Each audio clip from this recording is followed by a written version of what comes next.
오늘은 창세기 16장의 말씀을 상고하면서 여러분과 저와 함께 은혜 나누기를 원합니다. 한 가정의 자녀에 관한 이야기입니다. 바로 아브라함의 자녀에 관한 것입니다. 아브라함과 그 아내 사레는 결혼한 지 오래되었지만 아직 아이가 없었습니다. 이 문제는 이 가정에서 가장 해결되지 못한 오래된 문제였습니다. 나이가 들어갈수록 아브라함과 사레는 이제 아이를 가질 수 없는 그런 현실적인 그러한 희망이 점점 더 사라지고 있었습니다. 뿐만 아니라 이 두 사람이 하나님으로부터 이 자녀를 주겠다라는 약속을 받은 지도 매우 오래되었습니다. 하지만 아직까지 하나님께서는 이 가정에 자녀를 주지 않았습니다.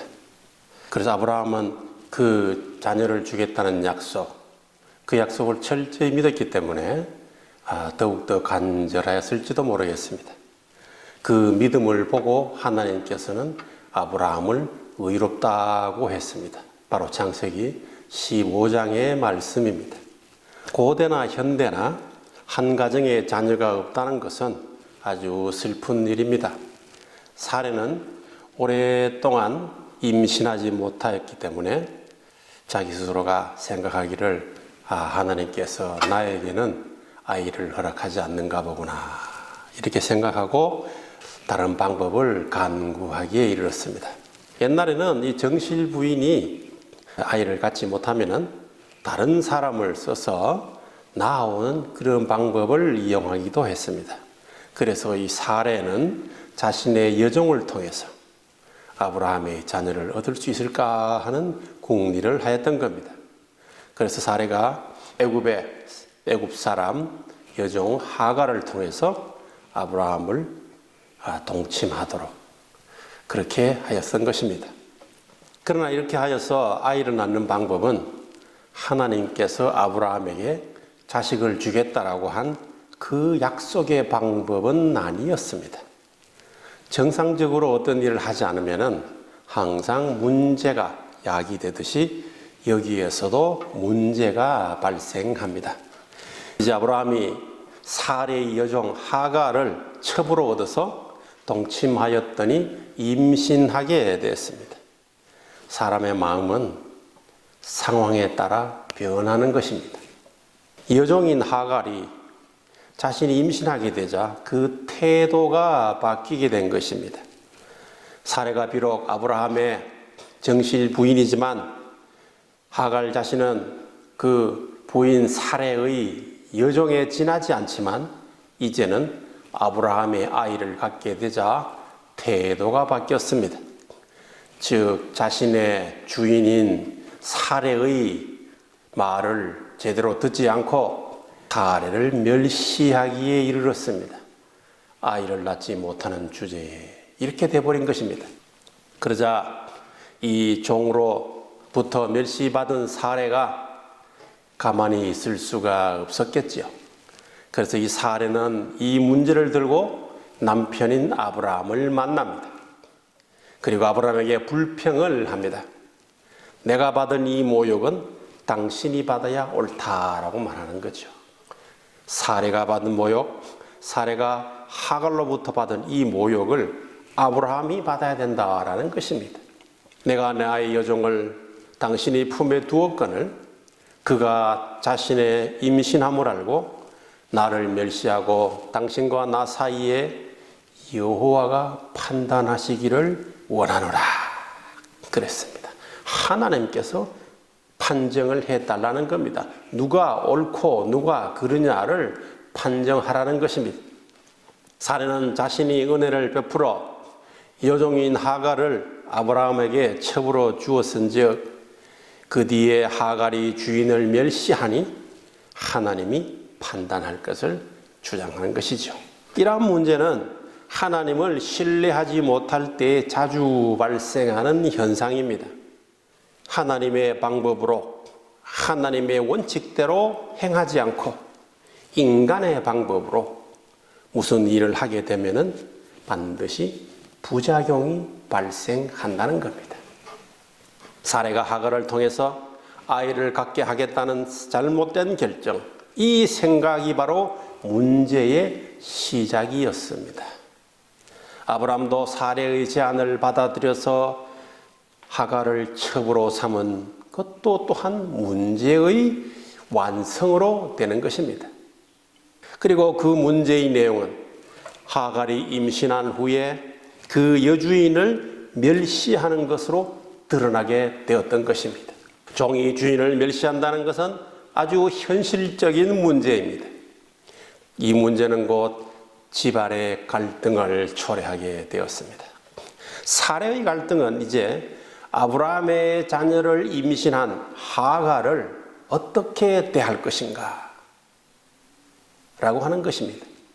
자신을 무시한 하갈을 이제부터는 아브라함의 자녀를 임신한 사람으로서 하갈의 지위를 인정해야 될 것인가?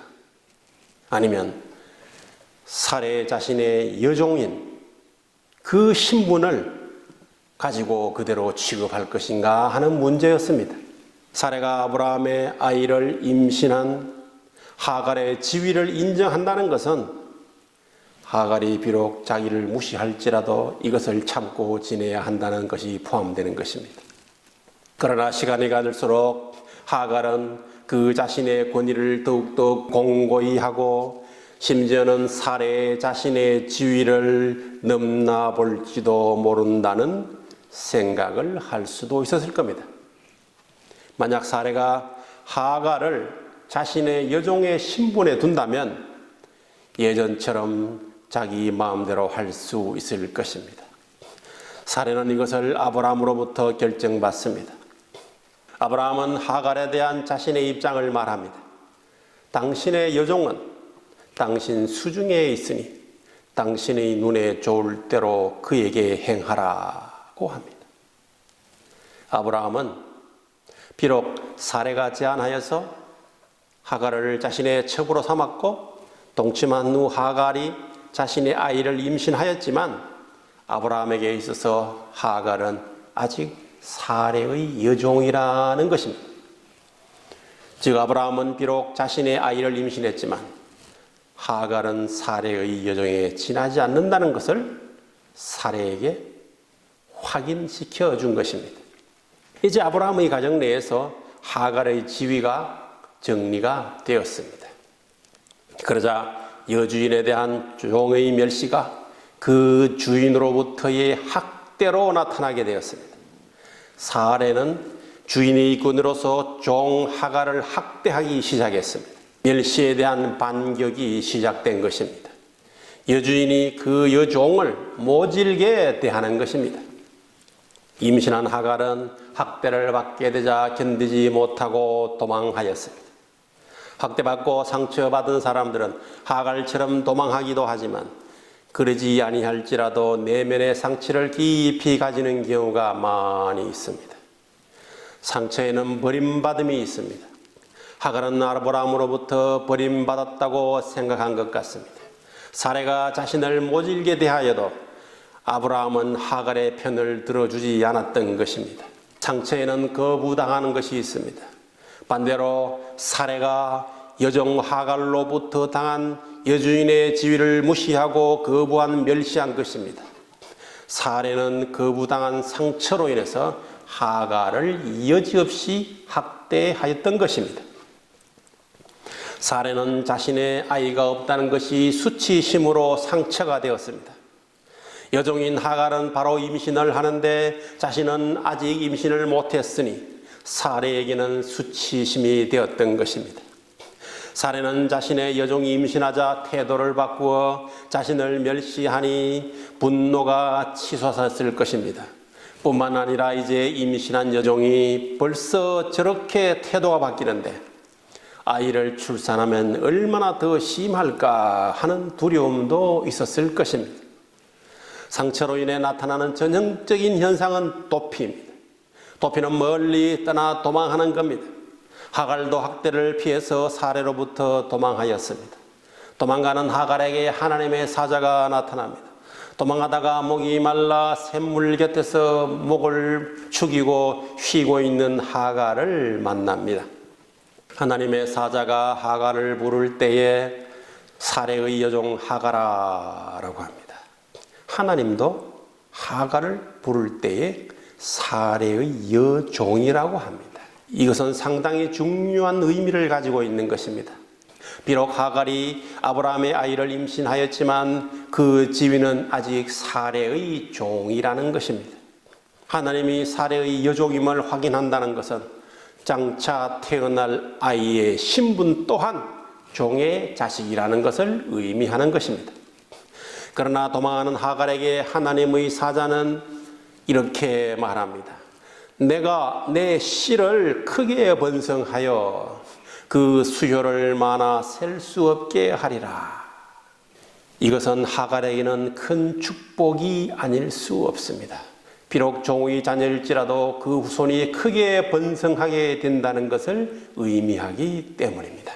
뿐만 아니라 여호와께서 내 고통을 들었습니다 하는 이름을 가진 이스마엘이라는 이름을 그 임신한 아이에게 주었던 것입니다. 이것은 학대받고 도망가는 하갈을 치유하는 시간이 되었습니다. 하나님이 내가 너의 고통을 들었다고 말씀하셨기 때문입니다. 하갈은 너무나 기뻤습니다. 하갈은 이렇게 말했습니다. 나를 살피시는 하나님이시다. 이렇게 말했습니다. 하나님의 사자를 만났다는 사실에 너무나 놀라웠어. 내가 어떻게 여기서 나를 살피는 하나님을 만났는고 이렇게 말했습니다. 하나님은 하갈을 치유하여 사레의 집으로 되돌려 보내고자 하였습니다. 하갈이 여주인 사레에게로 돌아가서 그 수하에 복종하라고 하였던 것입니다. 사레에게 복종하라고 하였습니다. 하갈이 정당한 권위에 복종하도록 만들었습니다. 하갈은 집으로 돌아왔습니다. 그리고 마침내 아브라함의 아이를 낳으니 그 아들을 이스마엘로 명하게 되었습니다.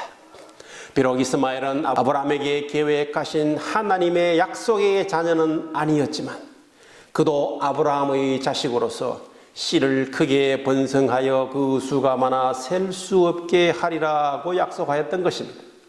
하나님은 인간의 마음을 치유하는 하나님이십니다. 내면에 상처가 있는 분들은 하나님으로부터 치유받으시기 바랍니다.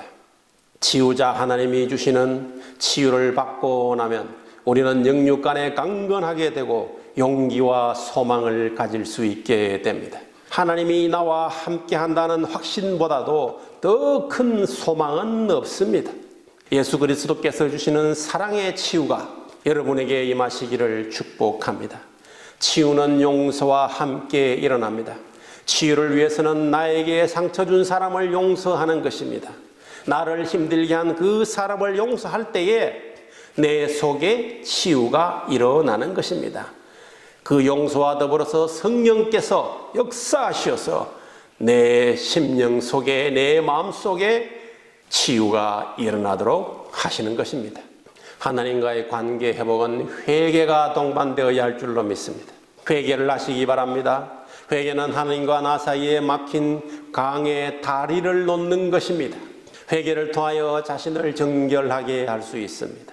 정결하게 되어야 하나님께 가까이 나아갈 수 있습니다. 회개를 통해 하나님과 나 사이에 막힌 문도 열리게 되는 것입니다. 여러분도 부엘라 헤로이, 즉 나를 살피시는 살아계신 하나님의 우물, 바로 이 우물의 물을 마실 수 있기를 바랍니다. 회개하며 주님 앞으로 나아갈 때 하나님은 우리를 살펴주시는 것입니다. 비록 약속의 자녀도 아닌 이스마엘을 임신한 하갈을 축복하신 그 하나님께서 우리를 택하시고 우리의 믿음을 보시고 우리를 의롭다 하신 하나님께서 우리에게 어찌 복을 내리지 아니하겠습니까? 장차 사레에게 하갈보다 더 큰 복을 준비하신 하나님께서 택함받은 우리에게도 오늘날의 현실을 믿음 속에서 견디고 버텨나가면은 결국에는 승리의 길로 인도하실 줄로 믿습니다. 신앙은 굳게 믿고 인내하는 마음을 에너지로 가지고 유지되어 가는 것입니다. 사례처럼 기다리다 못해 일을 저질러서 문제를 일으키지 말고 끝까지 하나님의 약속을 믿고 나아가는 저와 여러분이 되시기를 축복합니다. 믿음은 마치 하루하루 삶 속에서 한 장 한 장의 믿음의 벽돌을 쌓아가는 것과 유사합니다. 시간이 지나 하나님의 때가 되면 그 쌓아온 벽돌은 큰 건축물이 되어서 좋은 그러한 역할을 하게 되는 것입니다.